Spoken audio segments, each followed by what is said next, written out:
বাংলাদেশে অবস্থানরত উপজাতি সম্প্রদায়ের কিছু ব্যক্তিবর্গ দেশের সার্বভৌমত্ব ক্ষুণ্ণ করে আরাকান আর্মিকে অবৈধভাবে সহযোগিতা প্রদান করছে। প্রভাবশালী স্থানীয় উপজাতি, রাজনৈতিক ব্যক্তিবর্গ, পেশাজীবী ও সাধারণ উপজাতি ব্যক্তিরা এই কর্মকাণ্ডে জড়িত।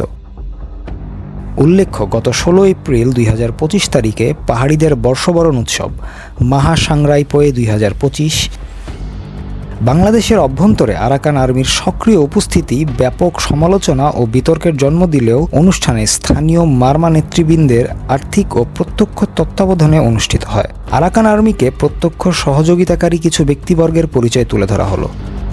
অনুসন্ধানে উঠে এসেছে বাংলাদেশের পার্বত্য চট্টগ্রামের কিছু উপজাতি সদস্য মিয়ানমারের বিদ্রোহী গোষ্ঠী আরাকান আর্মিকে সক্রিয়ভাবে সহায়তা করছেন। 16 অক্টোবর 2025-এর প্রতিবেদন অনুযায়ী অভিযুক্তদের মধ্যে রয়েছেন বান্দরবান সদরের 1 নং ওয়ার্ড চেয়ারম্যান মুই সুই থুই মারমা, যিনি আরাকান আর্মিকে রাজনৈতিক ও প্রশাসনিক সহায়তা দিচ্ছেন। আরাকান আর্মির রাজনৈতিক শাখা ULA এর সমন্বয়ক মং থুই লা, আরাকান আর্মির আঞ্চলিক কমিটির সদস্য খামলাইম রো এবং মং লাসিং রাখাইন, যিনি 1998 সাল থেকে আরাকান আর্মির সাথে যুক্ত থেকে বর্তমানে তাদের প্রশাসনিক শাখায় কাজ করছেন ও বালাঘাটায় 5 শতক জমি ও কুহালংয়ে 5 একর বাগানের মালিক তিনি। এছাড়াও নুমং প্রু মারমা আরাকান আর্মির নেতাদের সাথে যোগাযোগ রক্ষা করছেন।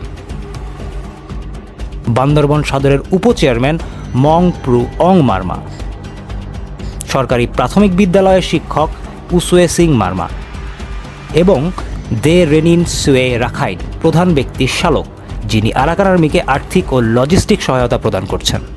আলোচ্য ব্যক্তিরা আরাকান আর্মিকে প্রত্যক্ষভাবে সাহায্য করছে। প্রতিনিয়ত লজিস্টিক্স সহায়তা প্রদান সহ বাংলাদেশের অভ্যন্তরে আরাকান আর্মির প্রভাব বৃদ্ধিতে বর্ণিত ব্যক্তিরা বিভিন্ন ব্যক্তির সাথে যোগাযোগ ও তাদের রাজনৈতিক এবং পেশাগত প্রভাব ব্যবহার করছে। প্রতিবেশী দেশের একটি সশস্ত্র গোষ্ঠীকে আর্থিক, লজিস্টিক, তথ্য প্রদান, সাংগঠনিক সহায়তা দেশের সার্বভৌমত্বের জন্য হুমকিস্বরূপ। এ সকল ব্যক্তির বিরুদ্ধে দ্রুত ব্যবস্থা গ্রহণ না করলে বাংলাদেশের রাষ্ট্রীয় নিরাপত্তা বড় ধরনের ঝুঁকির মধ্যে পড়বে।